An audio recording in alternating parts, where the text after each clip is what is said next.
and welcome along to the Property Academy podcast. I'm your host, Ed McKnight. And I'm Andrew Nicol. And today on the show, we're talking about the long term and the end game with house prices and with our show because it is episode 500.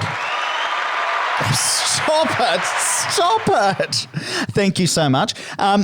And we are very excited to have our 500th episode going live today.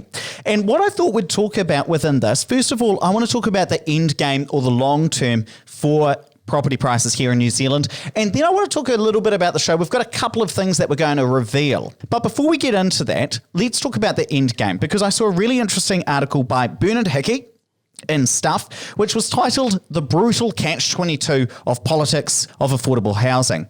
And he talked about a press conference from the 7th of December after Jacinda Ardern had come out from Cabinet and was talking about house prices. Now, I've got 7 clips to share with you today, and I know you guys really enjoy these ones where we play some clips and comment on them.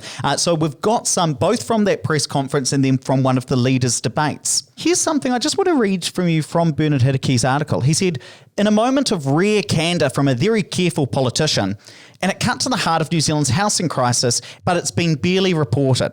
Ardern was asked whether the government's latest and ongoing housing policy reset was really only wanting house price inflation to moderate to around 2019's 4% rise rather than for house prices to actually fall. And he said, I've never seen this implied guarantee for homeowners stated so boldly. And what he means by this is for all of the talk about housing affordability here in New Zealand, what we're not talking about from any politicians, and they might not state it in these terms, but we're not talking about decreases in house prices. We're not talking about house prices falling. We're talking about incomes increasing at the rate of house price growth, or house prices increasing in line with household income growth, and or house prices increasing at a slightly shorter rate so that houses become more affordable over time, or that house prices stay the same but we build more affordable homes and more people purchase at that lower or cheaper end of the market. We're not talking about house price falls. And this is kind of the end game of house price inflation in New Zealand. Do you know what I mean? Yeah, well, the interesting thing that I can't remember who said it to me. It might have been I had lunch with Winston Peters a few years ago, and we were talking about housing in New Zealand, and this was just before they made their announcement around introducing a capital gains tax. So Brightline existed under 2 years, and they were considering bringing in a kind of a universal capital gains tax, and they were floating the idea of ring fencing, which then got introduced. And I remember saying to him, all of my varied opinions, which I'm sure you all know what they are, about this and how you end up affecting the people that you're trying to help. And he said, yeah, but it gets the votes, which I did quite enjoy as candor there. The dirty dark secret, as I've said before, is that the government wants house prices to go up, because if house prices are going up, we feel rich, we spend more money. And actually, I caught up with a mortgage broker just this morning, and he was talking about how he's noticing an increased amount of spending from his clients, be it personal expenses, buying a boat or looking at the batch, all those kind of things at the moment, and or looking at investment, because they've accidentally become quite rich because their house prices have gone up. And so this guy's based in Wellington, and so obviously the market's been pretty good there over the last few years, and so a lot of his clients are spending like they've earned a whole lot more money. Now, I know we talk ad nauseum about house prices here on this show, but we keep getting asked these questions, so we'll keep answering them. Now, the first clip I've got for you is from that press conference, because, of course, whenever I read something from somebody talking about a press conference, I always want to know, well, what was actually said and in what tone. So here's the first clip from Jacinda Ardern at that press conference in December last year. Essentially, we want people's incomes to be able to keep pace. You know, we saw in 2018 a situation where wages were finally outstripping house price growth. And so, of course, that has impacts on issues like affordability. So it's all about, that relative growth, whether or not people's incomes are keeping pace, because that affects affordability. Yeah, but the interesting thing here is interest rates at the same period have fallen quite drastically, probably 50% in that time. And so affordability is much, much cheaper, despite the fact that you've had, say 3.5% growth on your income. Yeah, I agree. But I want to push past that as well and want to talk about, well, let's say that she's right. Let's say that we actually had that, because this is what I hear people talk about house prices have increased through a series of one-off factors, whether it's immigration or baby boomers getting old and hitting peak income earning age or high inflation, whatever it happens to be. So let's say we got rid of all of those one-off factors. What actually is the rate at which household incomes are increasing here in New Zealand? And actually, I'll just give you a pop question or pop quiz, Andrew, and I know you love these. So you would have just heard Ms. Ardern talking about that in 2018, household income growth was higher than property growth. Do you know what percentage household incomes, the median household income increased in 2018? I'm going to go with 5.2%. It was 7.2%. Really? 7.2? And what I want to acknowledge is how enormous that is. And that's not just because a whole heap of rich people got richer. This is the median, the middle New Zealander, not the average income, the middle New Zealander and what they earned. And that went up 7.2% in 2018 compared to 2017. So household incomes in certain years have increased quite significantly. Walk us through how much it's changed over the last 12 years that we've got data for, Andrew. So 2007 to 2019, the average household income has gone from 66.5 to 102. So a change of $36,000, which is 54.4% in total over that period, which works out to be 3.7 compounded annually. Now, if we saw 3.7% increases in house prices, would probably be pretty happy over the long term. Absolutely. And would definitely be achieving the aims that we want to achieve. So what the key thing here is, even if we achieved the measure of affordability that a left-leaning government wants us to achieve, we'd still be happy, would still be investing. Even in the long game, once we blast through one-off factors or particularly low interest rates, whatever it happens to be, we're still investing for the long term. We're still okay over the long term. And I do just want to acknowledge how amazing that income growth is, because remember, 2007 to 2019, we had a recession in there and household incomes actually decreased in 2010, and yet we still saw over 50% growth over a 12-year period.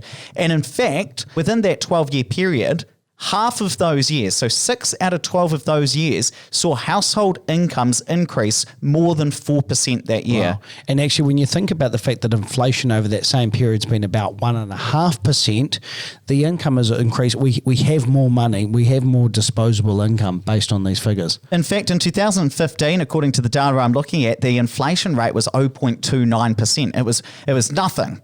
Now, even if it was 2%, would be incredibly happy. Now, what I want to do is move on to my next clip, which I've got for you, which is a journalist asking Jacinda, well, what would be so bad if houses dropped in price? Why would a fall in house prices, can you just explain why that would be a bad thing? Oh, look, what we've simply expressed here is that the growth that we're seeing is just unsustainable. And so if anything, look, it is much more sustainable to have those much smaller increases. I think people expect that you see that in the market. What we also accept is that for most New Zealanders, their house is their most significant asset. So if you see, for instance, as was predicted at the beginning of the year, a significant crash in the housing market, that impacts, of course, people's most significant asset. Now, the one thing I'd say is, as much as people talk about politicians, when you actually listen to what they say in places like this rather than debates, often they make a lot of sense. And I'd probably agree with a lot of what she's saying. Now, if you took a very cynical view of this, what you'd be reading into it is that the government sees it as their job to, in part, deliver on those expectations of rising asset prices over time. And whether you take a cynical view of it or a positive view of it, it doesn't really matter, because this, even though we've got a left-leaning government, they're still talking about rising asset prices. And what I want to play for you now is a clip from the second debate where Paddy Gower, was talking about, do you want house prices to drop? I'm going to play you a clip of Paddy Gower, then we're going to hear Jacinda and then Judith Collins. Here is a question for both of you that will clear this up for New Zealanders, where you stand on housing. Do either of you want house prices to drop? And it's a yes or no answer. Do you want house prices to drop? Let's hear that yes or no answer from the Prime Minister. I don't want them to keep escalating. No, do you want house prices to go up or down? I don't want them to grow, Paddy. The politician can't give a straight answer. But what I would read into that a lot is, I often think, if it's not a very clear yes, it's a no. Yes. Let's listen to Judith Collins, the leader of the National Party. In some cases, they're going to have to go down, but I agree. You don't want to have people who have borrowed up to the hilt to buy a house suddenly having negative equity. What do you think about that, Andrew? That's. I mean, again, like you say, hate to admit it, but it all sounds actually pretty practical. We don't want people to be in a negative equity position, and actually, the government plus the responsible lending code is going to ensure that we don't get into that kind of position where the US had all those foreclosures. And we're not necessarily saying that we're going to see 6%, 7% increases in house prices ongoing for the future. We're not going to see 17% price rises going year on year like we've seen in the last 12 months. If that's what you're looking for, property's not going to be the right thing for you. It's just going to end in heartbreak and will disappoint you because we won't see that ongoing for the rest of our lives. But what we will see is a moderated increase at around that 3 to 4% in line with household incomes, plus whatever one-off factors tend to happen to come into play. Now, what I want to play for you is the last part of that press conference, coming back to the press conference in December with Jacinda Ardern, where a journalist asked about shares versus property and the difference between it. When I go to buy shares, I don't expect that they will always increase. That's the part of if you do an investment and they go up and they go down. You've gotten to the heart of the issue. This gets to the heart of the issue of why so many New Zealanders turn to the housing market. Now, the cynical view of that is that shares go up and down and don't tend to go up and to the right. They don't increase over the long term. Now, of course, we know they do. You don't make money in shares by selling high and buying low. There is an increase over time as companies do better and the economy tends to do better. But certainly there is much more volatility in shares. There is much more volatility within any sort of business transaction as opposed to properties. In part, property is protected, not just because we have a lot of people who need housing and there are a lot of owner-occupiers in the market, but also the government will step in order to stabilise it. And also you've got an asset which is, generally speaking, got some lending attached to it, so there has to be some added mechanisms to protect people there. And actually, that is exactly what Tony Alexander, when he came on the show in episode 190, said. Here is a clip. What we have all become used to over the past few decades is that when something hits the fan, we have an expectation that there'll be a reaction to cushion our economy, and the scene will then be set for a recovery down the track. And of course, one of the things is if your house price is falling away, you're going to feel pretty bad about that, and the evidence is that that does lead to people cutting back on their spending.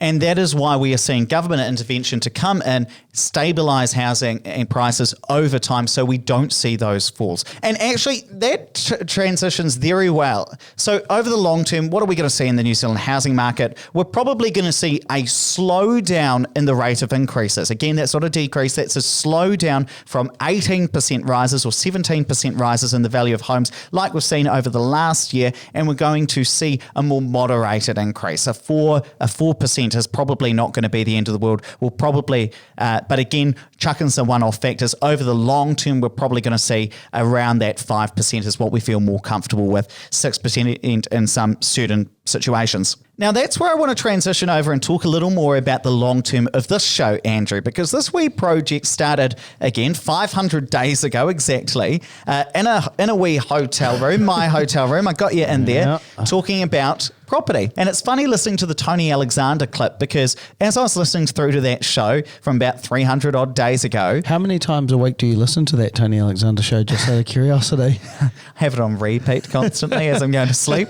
And what was amazing was how much we have changed over that time in terms of getting excited, being here, talking about property, and not just that, but also being significantly more prepared. We actually turn up with notes and things like this. Anybody who came to the live events, you will have seen that generally we used to, at least at the start, write down some notes and then talk about it. Now each episode is even more meticulously researched and planned out. And the reason we do that, although of course it's obviously not scripted, but the reason we do that is simply because we know that that is what's expected, that we need to provide better researched and more thoughtful commentary on the New Zealand housing market so we can help everybody listening to this show out. And of course, this show has grown significantly. And I want to open up, we've never done this on the show before, but I want to tell you some of the numbers. At the start of 2020, we were getting something like 1,400 downloads a week. So 1,400 downloads. This week just gone, we had 29,000 downloads in a single week. There are a significant number of people listening to the show, and for that we are very grateful to you. And what that really speaks to me about is that we are building this community of property investors who want to succeed, who want to improve their financial lives and their financial outcomes, and we want to grow this community even further. We've got some pretty big ambitions. So Andrew, what is our goal for the show for the next year? How big do we want to grow this community to? So this year we want to get to 100,000 downloads a week, which might sound like a big number right now, but you know, if you all go out there and tell 3 of your friends and 2 of them actually do something about it, we're going to hit that number. So our big ask to you as listeners is to tell a couple of friends about it. And the rating part of things, so please remember to rate, review and subscribe. It really helps us get the message out to more people. It doesn't do that just because it's on repeat. We do actually get a lot of value out of that. So if you can take the time to do that and give us a rating, that'd be really good. And we'll update you on how we're going along the way. So we're going to actually make a point of letting you know how we're going and achieving this goal, because we want to build a bigger community and we want to have more resources to put into getting more data and more information and just making this a really valuable show for anyone to listen there. And when we get there, Ed is going to perform a live podcast completely naked. Well, people want to hear about big ambitions here, Andrew. They won't get anything big at that show. Well, I mean, look, here is the thing. We do want to grow it, and we've got some activities about how we're going to grow this community. So everybody listening to the show can have more investor friends. I remember Ilsa, who we've met through this show, said, I feel like I finally found some more property investment friends, which is really cool. So we want to all have more property investment friends. And when I'm texting you guys, or when Andrew and I are texting you guys, one of the things that I always find is that people are saying, I found out about it from a friend, or somebody told me about it. And so it really makes a difference. The size of this community really is helped or improved if you guys do mention it to a friend or talk about it to somebody. And the one thing that I will say is, yes, when we do get there to 100,000 downloads a week, we're going to do another tour around the country. We're going to make it a little bit more outrageous, though. I think we've got some more things planned, a few tricks where perhaps during that live tour we were a bit shy on, Andrew. So I think we can do more once we get there and grow this community. And like Ed says, it is really great to be engaged with you guys now that we've got this text number 5522, and I regularly receive messages on Instagram or something. And you know, just a couple of days ago, I had a message from a new listener who said, I can't believe I've only just found out about you guys now. So we do really appreciate that the word is spreading. In a couple of months, we're actually going to become the New Zealand-based podcast with the most episodes ever released, which is a pretty significant achievement, and we're really pleased about that we're going to be able to hit that milestone as well. So a little bit of talk about the actual show and the community that we're trying to build and what we're trying to do over the end game there about that today. But I guess the thing is that this is a community and we do want you to be a part of it. And the one thing that we'd both say is thank you so much for letting us be part of your property investment journey and your financial journey, because we really do appreciate it. But hey, let's wrap it up there, and please don't forget to rate, review and subscribe to the podcast. It really does help us get the message out to more people. And hey, if you've got a topic idea for Andrew and I, send us a text. Our number is 5522. It'd be great to hear from you.